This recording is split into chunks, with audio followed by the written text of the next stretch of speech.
This that I'm going to be reading is a story that I wrote. Oh, I should have started reading the short stories first, but oh well. This is supposed to be a novel, but I'm still working on it.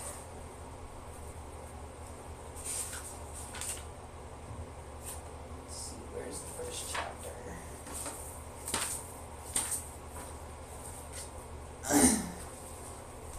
Prologue.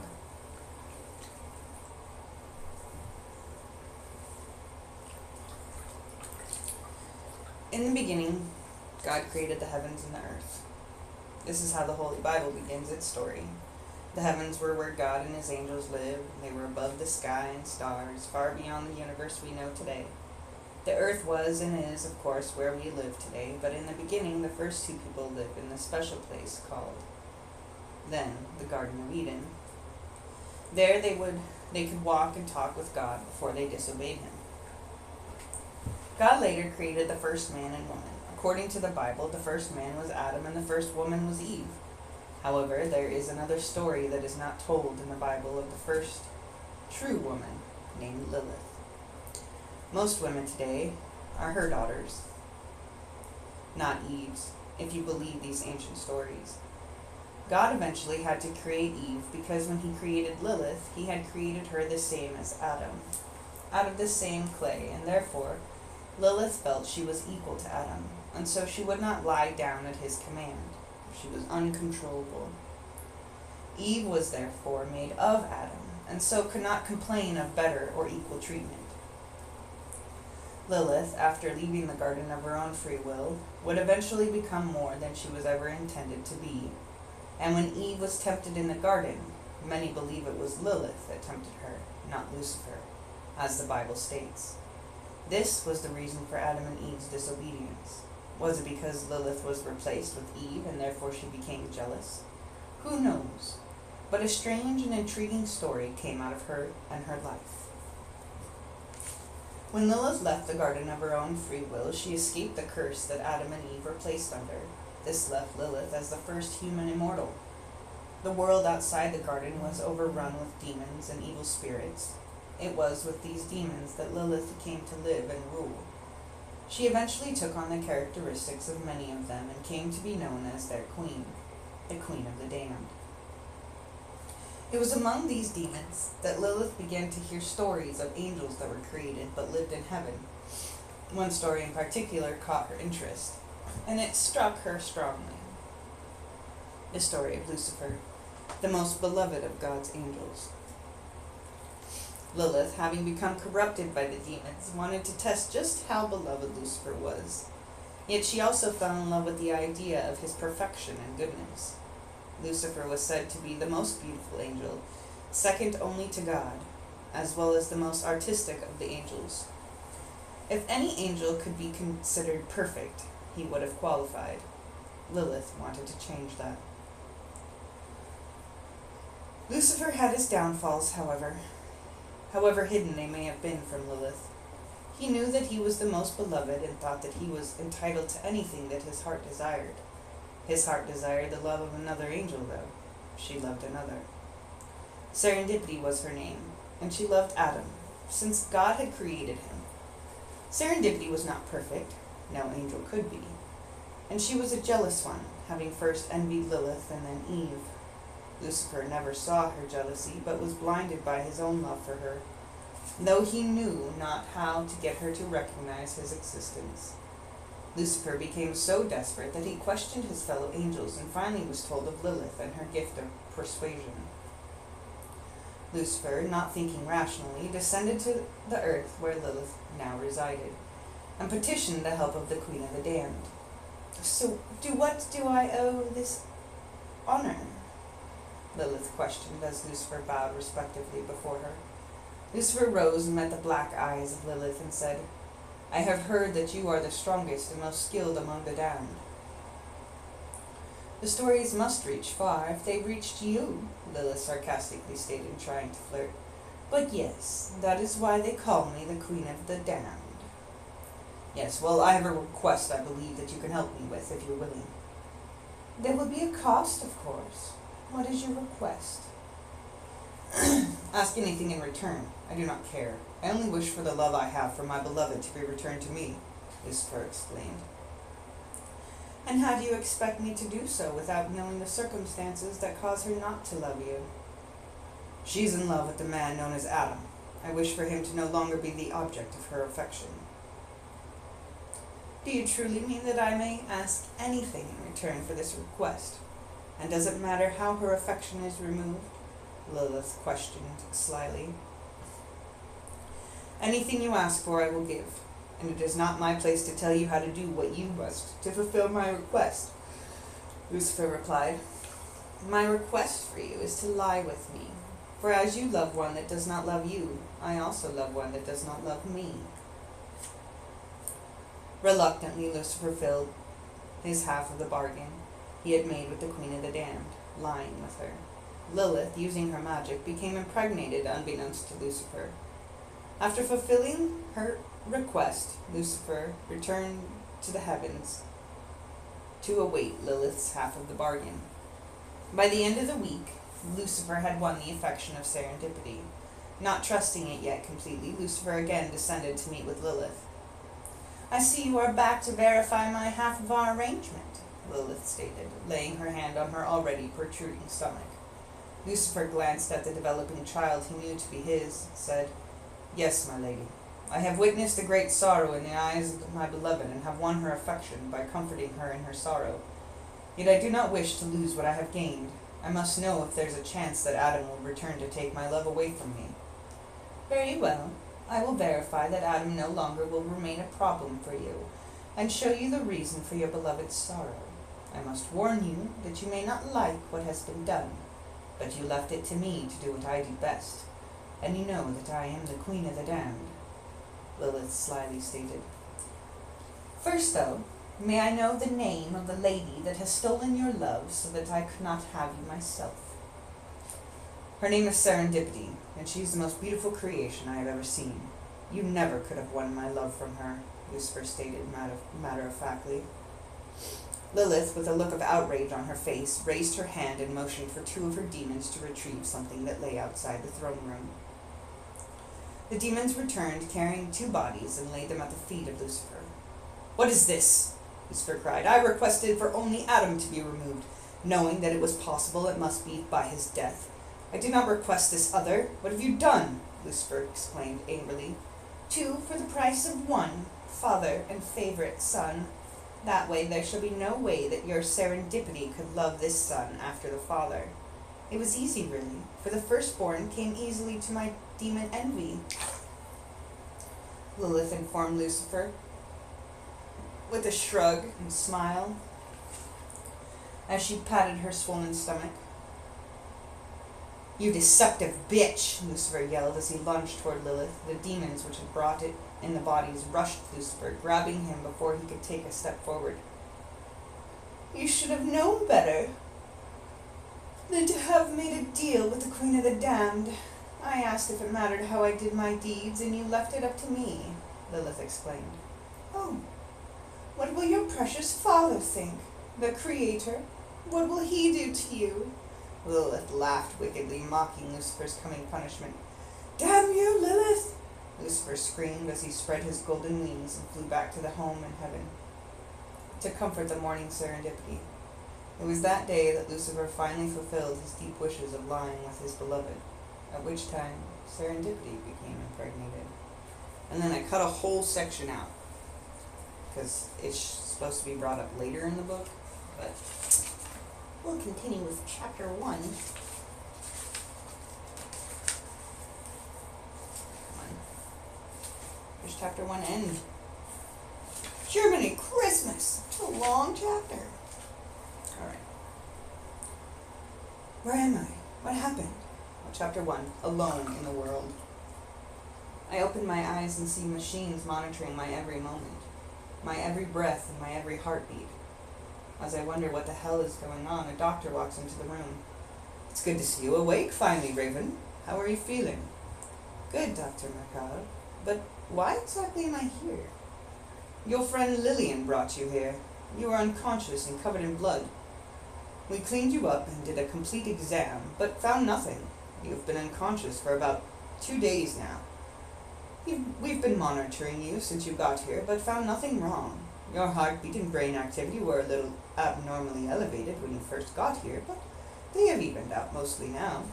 As Dr. McCall drones on, I barely hear a word. All I can think is, what the hell is happening to me? Where's Lil now, sir? She's been sitting with you since you got here, so I sent her down to the cafeteria to get some food and coffee. At that moment, a woman with black pixie-cut hair, bright purple contacts, and mocha-colored skin walks into the room. She stands about 5 foot tall and looks to be about 95 pounds. She's carrying a big brown bear in her arms with a get-well balloon tied to its wrist. "Rafe, oh my God, you're awake! Thank God I didn't lose you!" she cries as she runs up to the side of my bed and hugs me with the bear still in her arms. Luckily, she put the coffee and food down before reaching me, or I would have been a hot mess. "I'm glad to see you too, Lil," I say with laughter and love in my voice. She pulls back and I see tears in her eyes. I always thought her eyes were beautiful, but when she cries, the blue, almost purple of her real eyes shines through her contacts.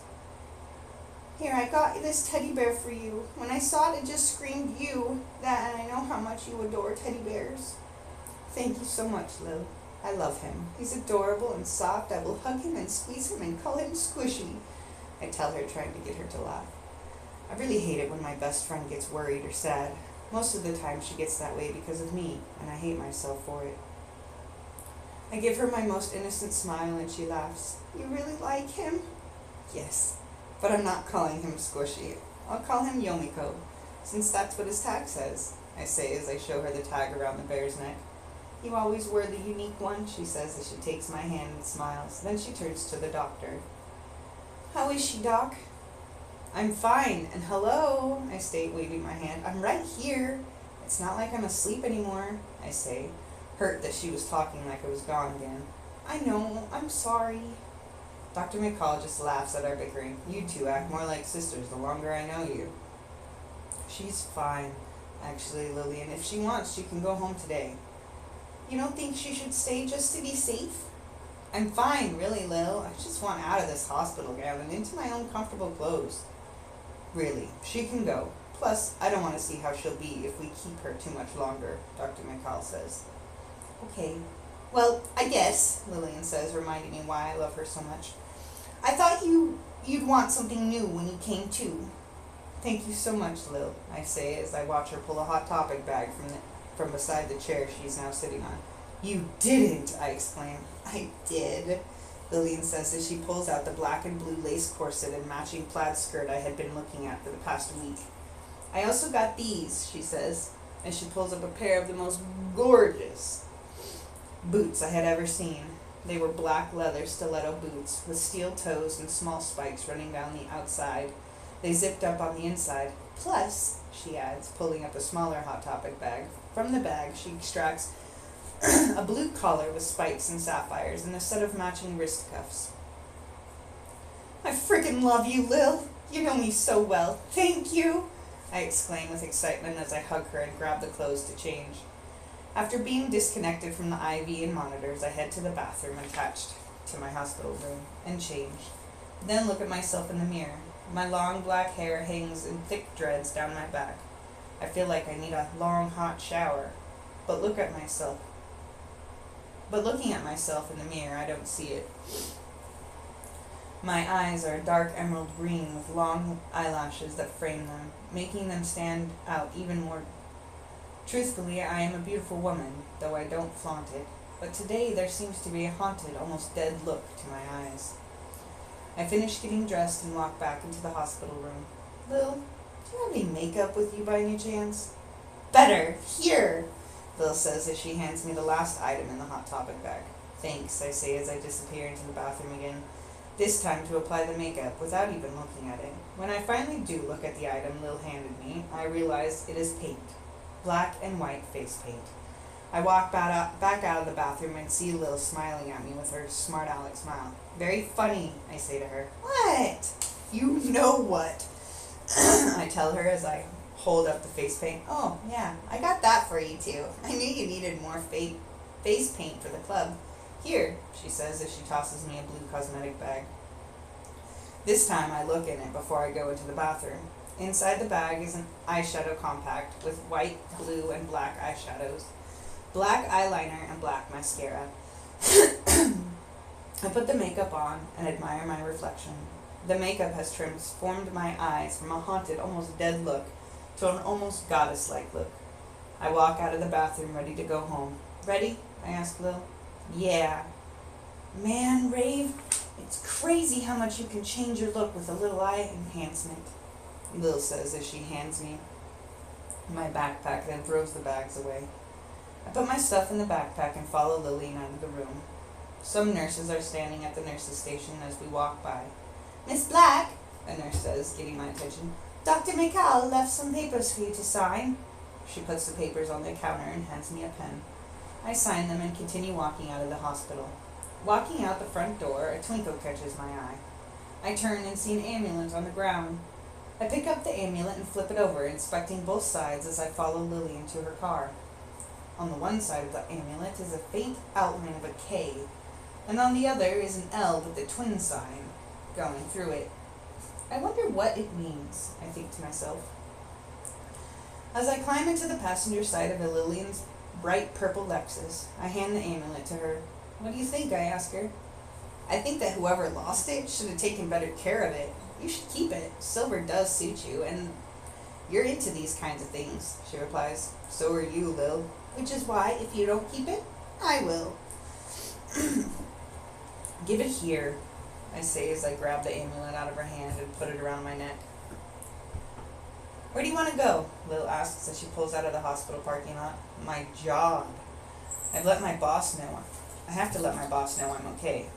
Actually, your boss says she doesn't want to see you for at least 2 months. What? I have to call her, I exclaim as I pull out my phone from my backpack, where I keep everything, and dial my office number. The secretary answers the phone. Parker and Peter Publishing, I'm Sarah. How can I help you? Hi, Sarah. It's Raven Black. Is Miss Peter in? Just a moment, please. Let me patch you through. After a few moments of hellacious elevator music, I hear my boss's voice. Hello, Raven. How are you feeling? Much better. Thank you, Miss Peter. How many times have I told you just to call me Charlotte? You're a partner now. No need for formalities, so what can I help you with? Well, Lillian told me you've given me 2 months off. More if you need it. No, I mean, I appreciate it, but I need the work. I can't afford to take 2 months off, I say, trying to persuade my boss out of letting me off. Oh, she didn't tell you? It's paid. You've done so much for us. What with writing 50 books in the past 3 months and having You've done so much work for us. What with reading 50 books in the past 2 months and having written 2 as well. You deserve a break to figure out what's going on and to get some rest. Really, I can't. I have books to edit. Charlotte interrupts me. No excuses. Everything is covered. If you come in, it will be your last time, even though we can't afford to lose you. Before I can even answer, she hangs up on me. Well, okay then, I say as I put my phone back in my backpack. So where do you want to go? Lillian asks me yet again. Just take me home, then, I guess. Feeling defeated, I put on our favorite artist, 26Z. We found him while looking for music for the club. A variety of music from acoustic guitar to heavy industrial music flows from the speakers. The music drowns out the noise in my head as Lillian begins the 20-minute drive to my apartment. As she parks, I turn the music down and look at her. What happened? I don't know, Rafe. I came over to pick you up for your 21st birthday party and you were passed out, covered in blood. I tried to wake you up, but you wouldn't wake up. Christoph told me that you've been having blackouts for the past month. Why the hell hasn't he done anything, Raven? Because I told him not to, unless I was in danger, I tell my best friend. You were! Not really. I was just sleeping really deeply and listening. Listening to what, Rave? I don't know exactly, but it sounds like an ancient woman's voice. It's all I know of it. It's a language I don't know, yet I recognize it from somewhere, I confess. Wow, Rave. Yeah, and now I hear the voice more since my birthday. Yeah, do you think it had anything to do with turning 21? Will asks. Probably. I just have to figure this out on my own. I love you, and know you want to help, but I need some time on my own right now. I'll call you in a couple days. Lil, please understand, and don't be mad at me, okay? You'll always be my best friend. I happen to recall when this happened about 5 years ago when you were 16. You didn't black out then, but you started seeing things that no one else could see. After a month off of school and at home, alone, you finally talked to me again. I couldn't be mad at you then, and I can't be mad at you now either, Lillian assures me. I remember that. Thanks for understanding then and now, Lil. You're a great friend. Hopefully it won't take as long as I think, and I'll actually figure out what it is this time. We hug each other. And I walk into my apartment building, taking the elevator up. I wonder if Christoph is home. The doors open on the top floor of my penthouse suite. I inherited the penthouse from my grandmother.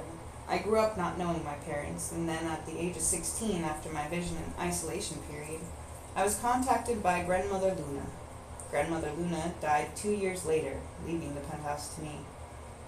As I walk around my place, I admire the new furnishings. Christoph must have redecorated it while I've been in the hospital. The color scheme is dark with blue light-sensitive colors of blues, purples, and blood red. Christoph, babe, are you home? I call out, hoping he's home so I can feel his arms around me. In the bedroom, I hear his silky voice call out. I walk to the bedroom and catch my breath as he comes into view. Lying on the bed, covered in red rose petals, he is naked from the chest up. His chiseled body is draped with only a pair of silk boxer shorts. His chest gleams in the candlelight. I've missed you, baby girl, he says as he holds his hand out to me. I go to him and he pulls me into the bed. Slowly he begins kissing me as he lays me on the bed beneath his body. He traces my tattoos erotically, thrilling me all over. Slowly, not knowing how much strength I have gained back, he begins to make love to me. After lovemaking, we lay in each other's arms, exhausted. I fall asleep in his arms, listening to the ancient music in my head. I wake up around 10 p.m. and, grabbing my clothes, go to the shower. It takes me about an hour to shower and get the hospital smell off of me. Luckily, I have a big hot water heater.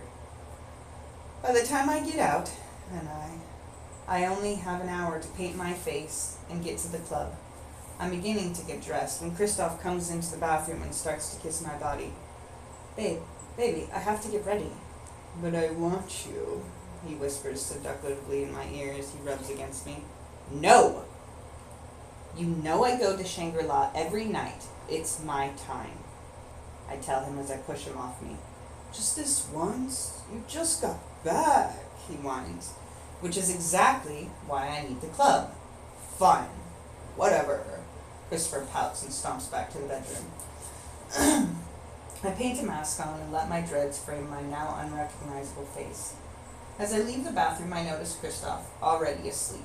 I grab my backpack and keys to my private underground parking lot and head out the door. Taking the elevator down, I already feel the night calming my spirit. The elevator opens into the basement where I have to take a separate elevator to my parking garage.